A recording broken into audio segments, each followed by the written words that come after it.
Ako si Kamaestro. Ibabahagi ko sa inyo ang isang kwento. Hango sa totoong buhay, simulan na natin. Merong townhouse sa Laguna na nakuha ang mga magulang ko. Kami yung isa sa mga unang nakalipat dito dahil kami din ata yung unang nakapag-avail nung pre-selling pa ito. Nasa endlot kami, kaya medyo dulo pa yung bahay. Paglabas mo ng subdivision na ito ay busy streets na. May mga convenience stores.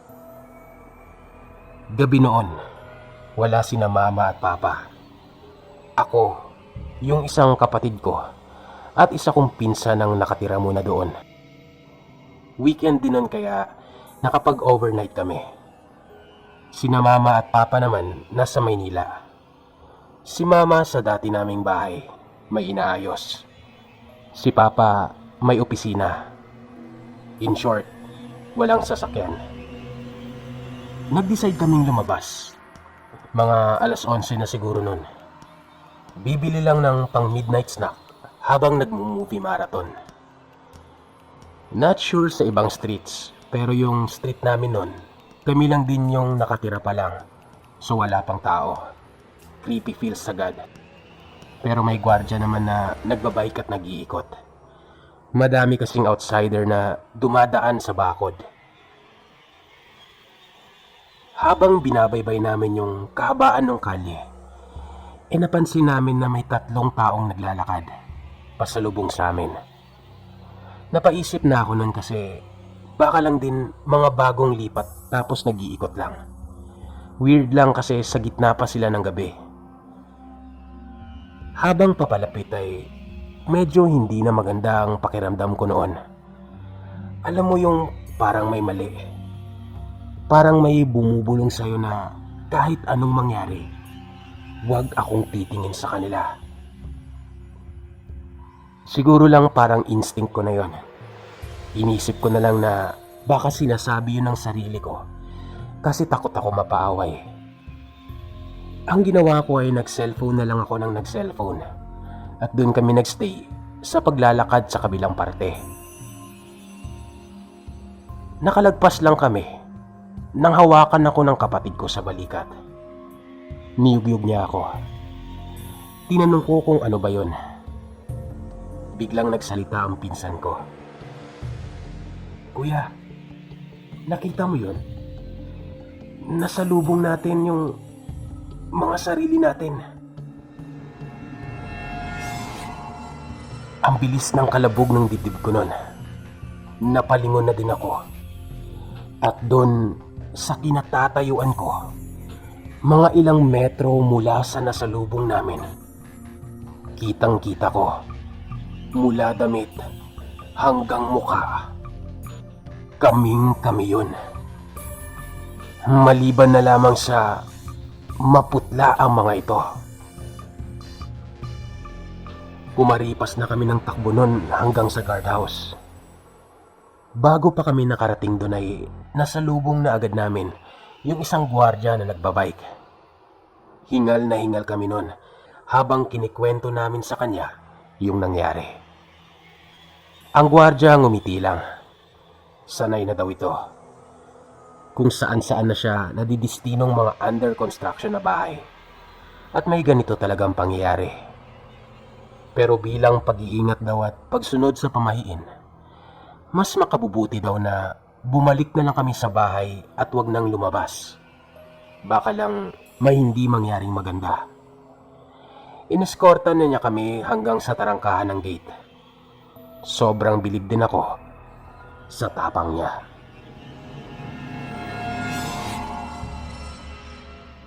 Isa akong solo traveler, mapalokal o international. Go ako. Kahit na nag-iisa lang ko sa mga biyahe ko, ay hindi ako ganun ka matatakutin. Hindi din ako mapaniwala sa mga paranormal. Maliban na lang doon sa lagi kong napapanaginipan. Weird lang kasi, every time na nagbibiyahe ako, sa unang gabi ko, lagi kong napapanaginipan yung isang babae. Nakangiti lang ito sa akin. Di ko maintindihan yung sinasabi nito. Parang walang sound. Yung mga salitang binibigkas niya.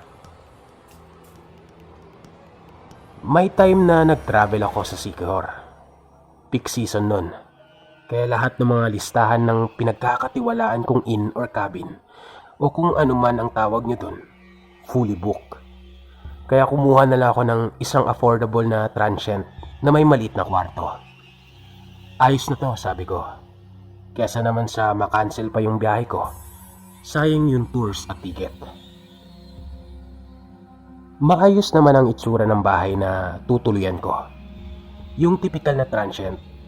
Para nga ding immersion na to kasi magkakalapit lang yung ibang bahay. Tapos parang maliit sila na community. Pero pagpasok ko sa kwarto ko na tutuluyan, parang nag-iba na yung pakiramdam ko.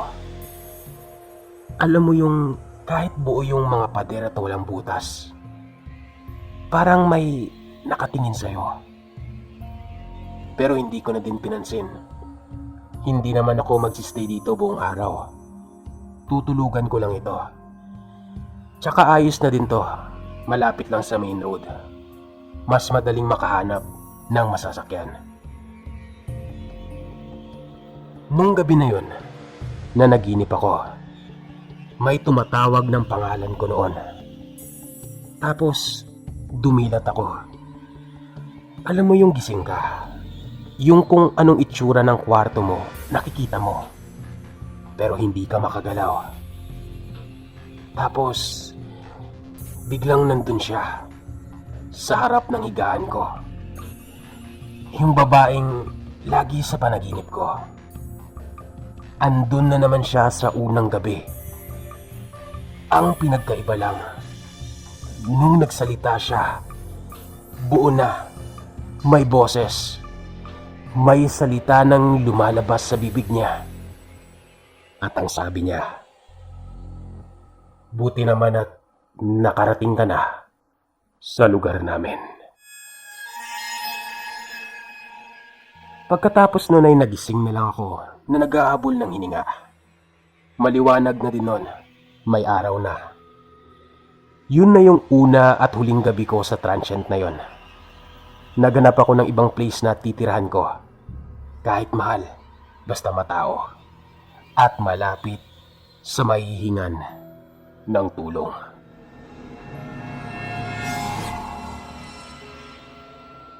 Nasa Baguio ako for a business. Bidding ng isang construction supplies sa firm namin. Sa mga ganitong trabaho tulad ng sa amin, hindi kami nalalagi sa isang lugar. Merong aabot pa kami ng ibang bansa, basta within Asia. Taga Bangkok yung boss namin. Isang branch na dito yung sa Pinas para sa mga supplies. So ayun, nasa Baguio kami noon at chinek-in kami sa Baguio Hotel 45. 2 bedrooms kami ng isa ko pang kasama. Ang schedule ng meeting namin with the clients ay gabi. Sa mga nakapunta na dito, maayos naman ang hotel.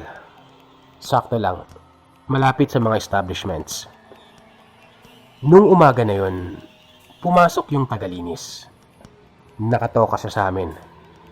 Mabait din. Habang naglilinis siya, konting kwentuhan, tsaka mga must-see sa Baguio na dapat puntahan malapit dun, yung sinasabi niya sa amin. Naputo lang din yung usapan namin kasi nag-ayos na ako. Kailangan ko kasing bumaba. Mapili ako sa pagkain eh. Yung mga menu doon banda sa hotel, hindi ko ramdam kainin.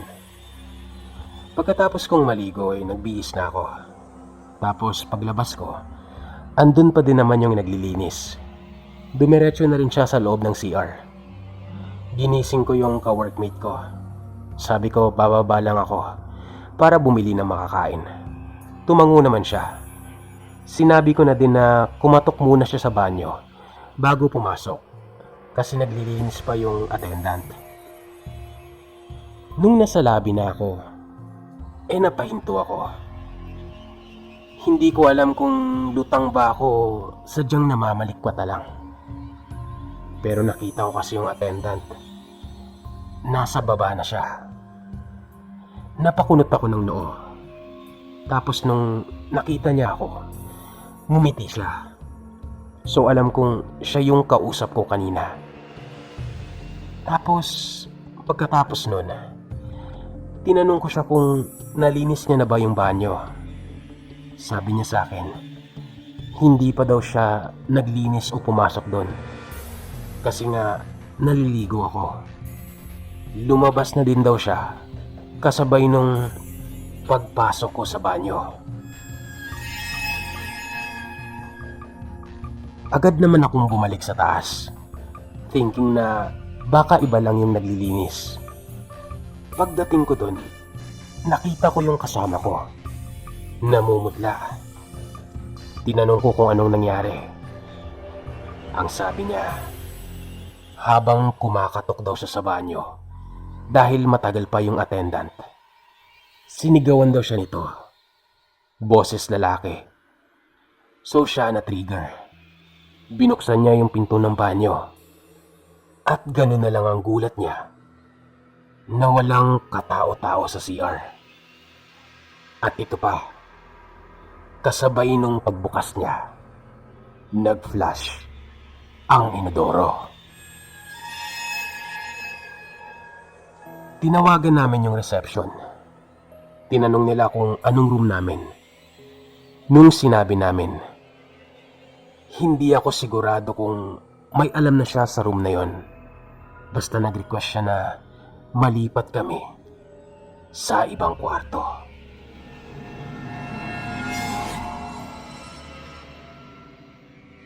Nag-check-in kami sa isang cabin sa Baguio. Kasama ko yung best friend ko noon. Sobrang haba ng biyahe kasi galing pa kami ng Cavite. Kaya sobrang pagod kami pagdating doon. Pagkatapos naming mag-quick bite ng makakain, ay dumiretso na kami sa tinutuluyan namin. Comfy at malamig yung lugar, kaya hindi na kami nahirapang makaidlip. Mga ilang sandali lang pagkatapos naming mahiga. Maya-maya pa, sabay kami halos nagising. Ang sakit ng ulo namin nun. Alam mo yung bitin na tulog? Paano ba naman? May party ata sa taas ng cabin. Ang ingay. Parang reunion pa ata. Pati mga upuan, inuusog ng inuusog. Yung sahig sa taas, kahoy din. Kaya dinig namin bawat yapak nila. Basta, parang crowded yung lugar. Sabay kaming bumangon ng kaibigan ko. Sinilip namin kung ano bang meron doon sa taas. Laking pagtataka namin nang pagtingin namin sa parang attic doon. Sobrang dilim. Walang ilaw, walang upuan, walang tao. Sa pag-aakalang may kalapit pa na cabin to at baka sa kabilang mga check-ins ang naririnig namin, pumunta kami sa nagbabantay para magtanong. Nagtinginan kami ng kaibigan ko. Lalo na nung sabihin ng matanda na kami pa lang yung naka-check-in doon. At wala nang iba pang tao sa cabin. Bumisita kami last year kina Lola sa Tacloban. Medyo matagal na din kasi nang huli akong nakapasyal doon. Bago pa ata mag-Yolanda. Medyo maayos na din ang lugar nila Lola. Unti-unti kahit papano ay napagtulungan ng mga anak niya na ipatayo ulit yung ancestral home nila na ginagawa na din naming bahay bakasyunan. So habang namamasyal ang mga magulang ko, ay nagpaiwan kami noon. Sa baba kami. May malaki kasing sofa doon na convertible sa higaan. Magkatabi kami ng pinsan ko noon. 4 kami na nasa sofa. Tapos may extra space pa. Ganun kalaki yung upuan na yon. Nagsi-cellphone ako noon at nakaharap sa service area. Ang service area na ito ay may isang pinto lang paglabas at pagpasok. Yun ay doon sa harap ko. Tapos wala naman ding iba doon sa service area kasi parang labahan lang din yon. Maya-maya pa ay nakita ko yung pinsan ko na pumunta doon. Dire-diretso na pumunta. Hindi lang ako sigurado kung ano yung ginawa niya. Tapos lumingon ako sa kanila. Sabi ko, ang galing naman ni Tonyo. Hindi ko ramdam na umalis siya sa tabi ko. Pagkatapos kong sabihin yun ay nagulat ako. Si Tonyo kasi nasa tabi ko pa rin. Nakahiga. Naglalaro ng cellphone. Sabi ko imposible. Kasi yung kulay ng suot, yung buhok, siya na siya. Imposible na magkamali akong hindi ko siya nakita. So kami naman, pumunta sa service area. Wala ngang katao-tao. Pero alam ko sa sarili ko na malinaw pa kaysa sa magkabalikan kami ng ex ko, yung nakita ko. Naikwento ko ito kina mama. Ang sabi ng tito ko na isa, kapag ganun daw ay hayaan na. At saka nung kasagsagan kasi ng Yolanda, maraming katawan ang nakuha. Banda sa bahay na yon ni Lola.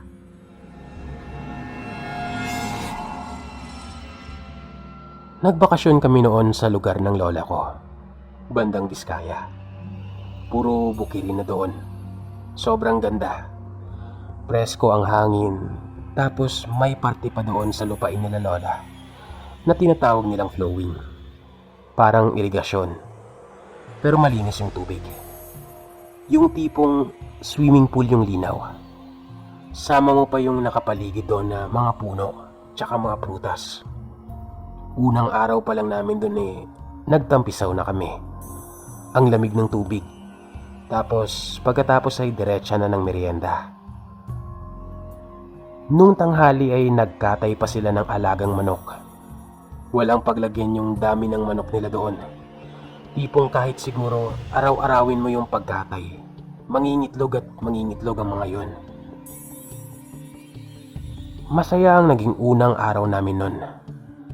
Hanggang sa sumapit ang gabi. Nagising ako.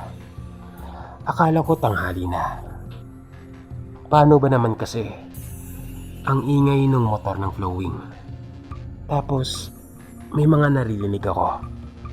Boses ng bata. Parang ang saya niya. Dinig ko pa yung tubig doon sa irigasyon nila. Na alam mo yung parang may tumatalon. Ganon. Tapos tiningnan ko yung relo. Mag-aalas 2 ng madaling araw. Kaya sobrang nagtaka ako na ganong oras may maliligo ng ganon. Ang sabi pa nga ni Lola, si Lolo yung pinakamaagang nagigising sa lugar nila. 4 AM daw yung gising na yon. Pero bakit parang may mas napaaga pa sa kanya? Tinakpan ko na lang ang tenga at pumikit hanggang sa makaidlip. Kinaumagahan ay tinanong ko yung lola ko at yung mga tita ko. Ngumiti lang sila. Ang sabi niya wag na lamang daw naming pansinin. Baka lang daw yung kapatid nila yon na mahilig lumangoy. Pero sa batang edad ay binawian ng buhay.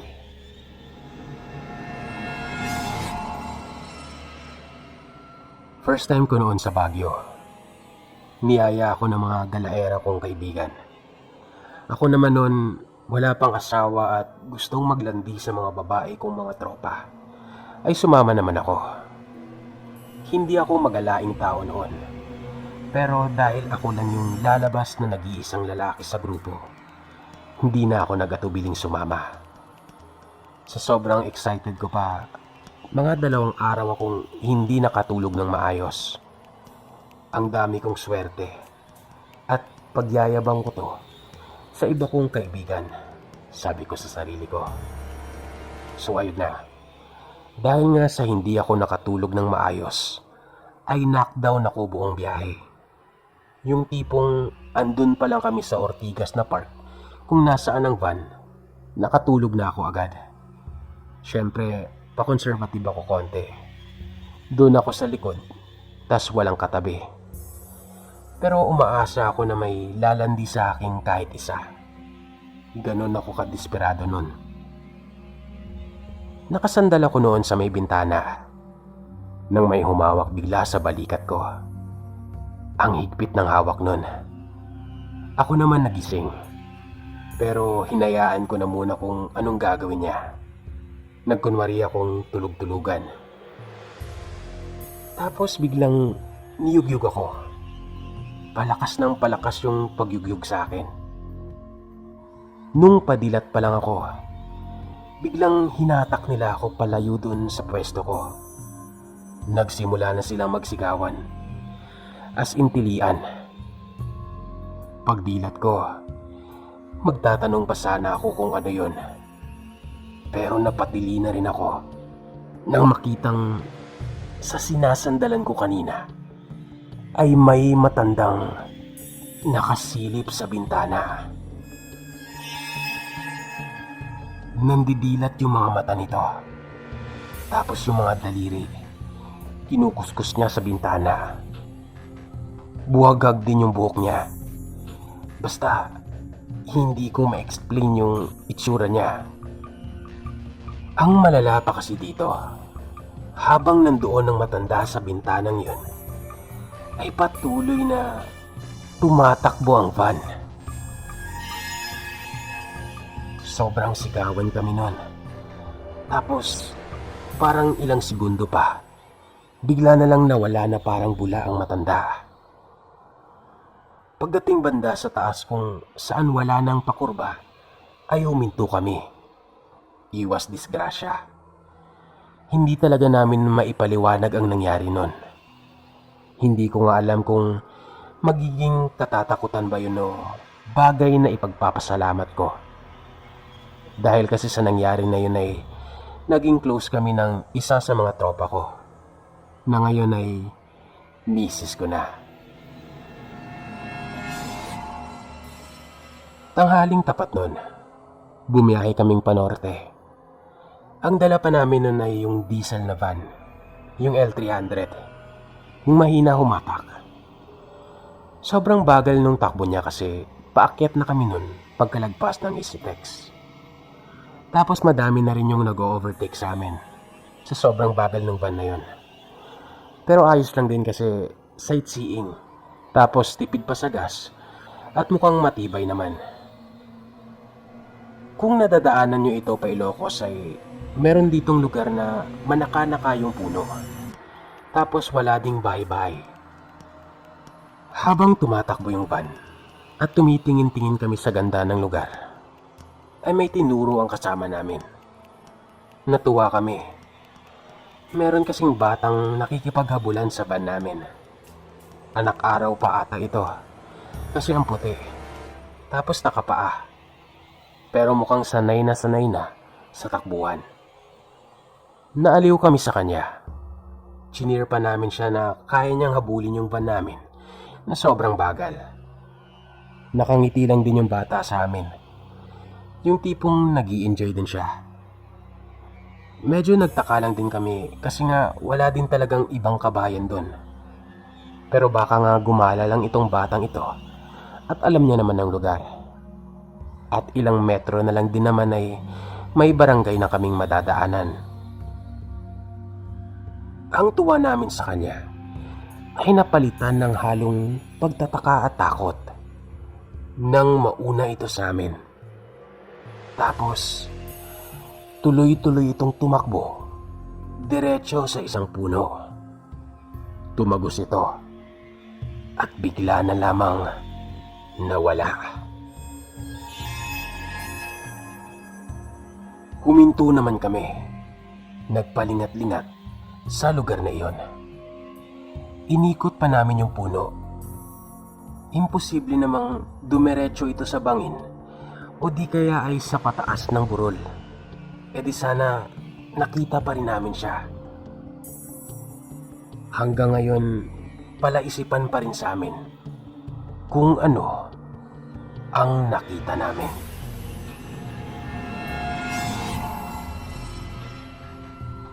Isa akong volunteer noon sa Baguio. malapit sa Diplomat Hotel. Merong isang pangyayari noon na hanggang ngayon ay hindi namin maipaliwanag ng kasama kong si Arnold. Noong araw na yun ay may nagradyo sa amin. May nawawala daw na babae sa Diplomat Hotel. Unang kaso namin yun na dun lang sa hotel na yun, may nawawala pa. To think na maraming turista ng araw na yun at umaga pa. So pumasok na kami. Hindi iba sa amin ang mga kakaibang kwento dun. At kahit hindi ko pa na-experience noon, naniniwala na ako dito. Pero hindi yung kasama kong si Arnold. Nahati kami sa 3 grupo, sa baba, tsaka sa ibang floors. Magkasama kami ni Arnold. Tawang-tawa pa si Arnold noon at nakipagpustahan pa na lasing daw o sabog yung babaeng nawawala. Halata naman daw kasi ang kasama nito na nag-report ay yung mga kabarkada niya na mukhang namumula pa yung mata. Tapos biglang ngumisi si Arnold. Tinuro nito ang isang kwarto sa ikalawang palapag. Andun ang babae. Nakita kong palapit sa amin. Sinalubong naman namin ito. Matawa-tawa pa tong kaibigan ko. Sa hindi namin malaman na kadahilanan ay hindi kami pinansin nito. Nakayuko itong tuloy-tuloy na naglakad palagpas sa amin. Huminto kami. Tapos tinawag ni Arnold na dapat ay hindi niya ginawa. Lumingon kasi sa amin yung babae. Dinig na dinig ko yung sigaw ni Arnold nang makitang wala itong mukha. Nanigas kami sa takot nun. Tapos magkahawak pa kami ng balikat. Tapos may narinig kaming tawag sa likod namin. Napalingon kami. Yun na pala yung mga kasama namin. Nakita na daw yung babae. Pagbalik ng tingin namin doon sa nasalubong namin, nawala na lamang ito. Ang bilis ng takbo namin ni Arnold noon, papunta doon sa pinaghahanap. Ayon sa babaeng nawala, nakakita daw ito ng bata. Pinapasunod siya. Hindi niya alam na naglalakad na rin pala siya noon kasunod ng bata. Basta tuloy-tuloy lang din. At hindi na niya napansin kung saang parte na siya ng Diplomat Hotel.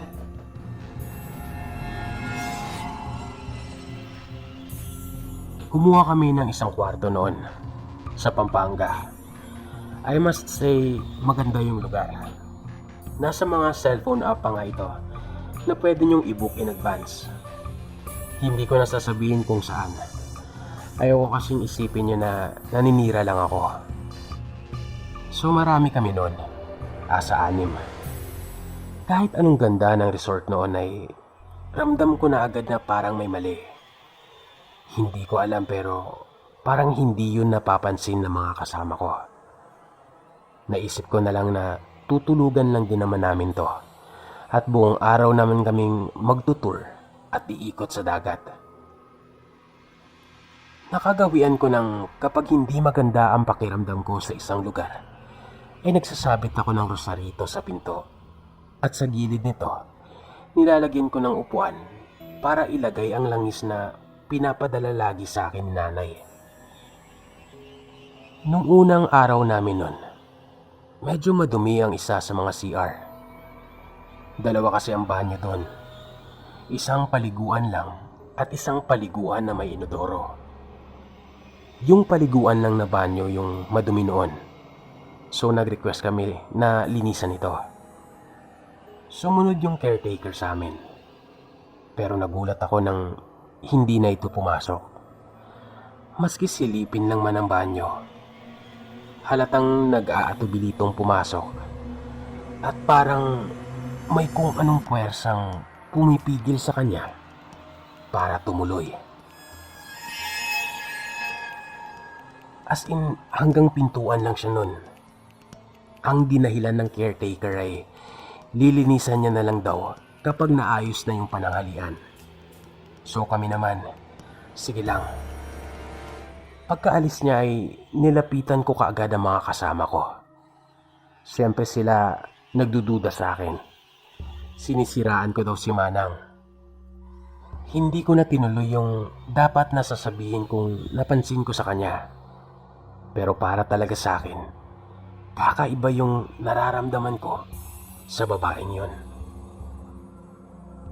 Pagdating ng hapon, bumalik na kami sa kwarto galing sa pag-iikot. Nauna yung isang kasama ko. Pagpasok ko sa loob ay todo kantsaw ito sa akin. Tapos dinala niya ako sa paliguan. Malinis na ito. Paulit-ulit pa niyang sinasabi na mali ako, na hindi aswang ang caretaker. Hindi na rin sana ito naging big deal sa akin kung hindi ko nakita ang bagay na pinagtataka ko hanggang ngayon. Ang rosarito kasing sinabit ko sa may pintuan, nasa side na. Putol-putol ito. Hiwa-hiwalay yung mga beads. Ang langis naman na nasa upuan, nagkalat na parang natapon. Pero hindi ito natumba. Tapos, ang ugat sa loob ng bote nun, sobrang tuyo na. Maghapon ko lang namang iniwan yun doon sa loob pa ng kwarto. Tumahimik na lamang ako hanggang sa kinabukasan ay nag-check out kami. Nakayuko na lang ako kahit na napapansin kong matalim ang titig sa akin ng caretaker na yon.